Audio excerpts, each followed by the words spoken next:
నమస్కారం. అష్టాదశ శక్తిపీఠాలు ప్రత్యేక కార్యక్రమానికి సాదర స్వాగతం. అమ్మవారి మూడో స్వరూపమైన ప్రద్యుమ్నే శృంఖలాదేవి గురించి ఈ కార్యక్రమంలో తెలుసుకుందాం.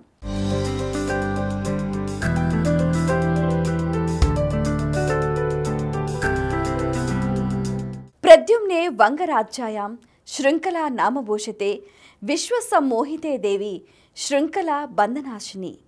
ఈ శక్తిపీఠంలో సతీదేవి యొక్క కన్ను పడిందని కొందరు, స్తనమే పడిందని మరికొందరు భావిస్తూ ఉంటారు. ఏది ఏమైనప్పటికీ సరైన పురాణ ప్రమాణాలు కనిపించటం లేదు. ఈ క్షేత్రంలో వెలిసిన దేవి విగ్రహంలో ప్రతిబింబించే మాతృ ప్రేమను అర్థం చేసుకోలేని సాధకులకు ఇది శృంగార క్షేత్రంగానే కనిపించేది. కనుకే అలనాటి గురువులు తమ శిష్యులతో నిర్వికారులైన ఉత్తమ శిష్యులను మాత్రమే ఈ క్షేత్ర దర్శనానికి అనుమతించేవారు. దీనికి సంబంధించి పురాణ కథ ఒకటి ఆలంబనంగా ఉంది. త్రేతాయుగంలో దశరథుని దత్తపుత్రిక అయిన శాంతను వివాహం చేసుకున్న ఋష్యశృంగ మహర్షి సతీ సమేతుడై ఈ దేవిని చాలా కాలం ఉపాసించాడు. అమ్మవారిని అలా ఉపాసించిన ఆయనకు ఆ దేవి యొక్క విచిత్రమైన ఆజ్ఞ ఒకటి మనసులో వినిపించసాగింది. ఆ ఆజ్ఞకు బద్ధుడై ఋష్యశృంగ మహర్షి అక్కడి నుంచి దక్షిణ పశ్చిమంగా బయలుదేరి శృంగగిరి మహాక్షేత్రానికి చేరుకున్నాడు. అక్కడ చేరుకునేసరికి శృంఖలాదేవి యొక్క దివ్య శక్తిని పూర్తిగా తనలో నింపుకున్నాడు. అలా వచ్చిన ఆ మహర్షి శృంగగిరి శిఖరంపై దీర్ఘకాలం తపస్సు చేసి ఆత్మానంద మగ్నుడయ్యాడు. ఆ తరువాత శృంఖలాదేవి ప్రేరితుడై ఆ గిరికి ప్రదక్షిణగా సంచరిస్తూ ఆ శృంగగిరి ప్రాంతాల్లోనే కొన్ని శక్తి క్షేత్రాలను ఏర్పరిచి వాటిలో శృంఖలాదేవి శక్తిని భాగాలుగా స్థాపించాడు. శృంగ మహర్షి స్థాపించిన దేవతలు కనుక స్థానికులు ఆ దేవీ దేవతలను శృంఖలా దేవతలుగా పిలిచారు.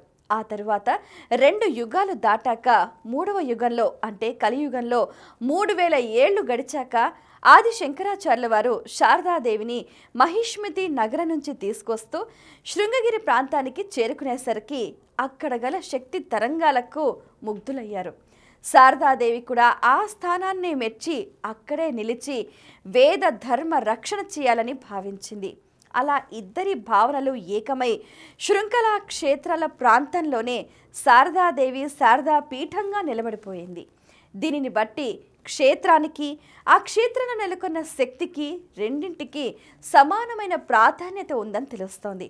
కానీ ప్రధాన శక్తి ప్రద్యుమ్నంలోనిదే కనుక ప్రద్యుమ్న క్షేత్ర స్మరణతో పాటుగా శృంఖలాదేవిని కూడా స్మరించాలి అని చెబుతూ ఉంటారు.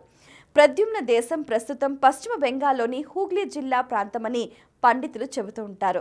వంగదేశం అనాదిగా శాక్తేయులకు నిలయం. ఇప్పటికీ అక్కడ తాంత్రిక శాక్తేయ సంప్రదాయం చాలా ప్రబలంగా ఉంది. అక్కడ అమ్మవారి ఆలయం లేని గ్రామమే ఉండదంటే అతిశయోక్తి కాదు. ఆ ప్రాంతాన్ని వంగదేశం అని గౌడదేశం అని పిలిచేవారు. ప్రస్తుతం పశ్చిమ బెంగాల్ బంగ్లాదేశంగాను వంగదేశంగాను విడిపోయి ఉంది. ఈ 2 ప్రాంతాల్లోనూ శృంఖలాదేవి అనే క్షేత్రం ప్రస్తుతం ఎక్కడా కనిపించటం లేదు. ఈ శృంఖలాదేవి బెంగాల్ రాష్ట్రంలోని ప్రద్యుమ్నలో వేంచేసి ఉన్న అమ్మవారు శక్తి పీఠమై దేదీప్యమానంగా అలరాడుతున్నారు. వీరినే సింహలాదేవి అని కూడా ఆరాధిస్తూ ఉంటారు. కోల్కతా నగరానికి 70 కిలోమీటర్ల దూరంలో కల పాండువాలోనే ఈ శక్తిపీఠం ఉందని కొందరు భావిస్తూ ఉంటారు.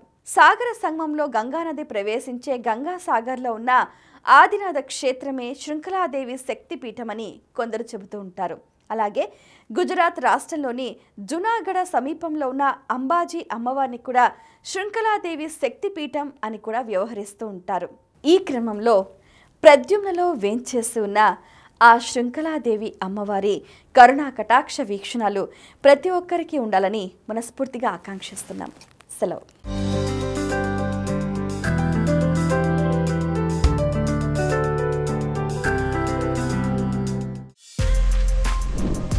For more videos like this, subscribe Big TV channel.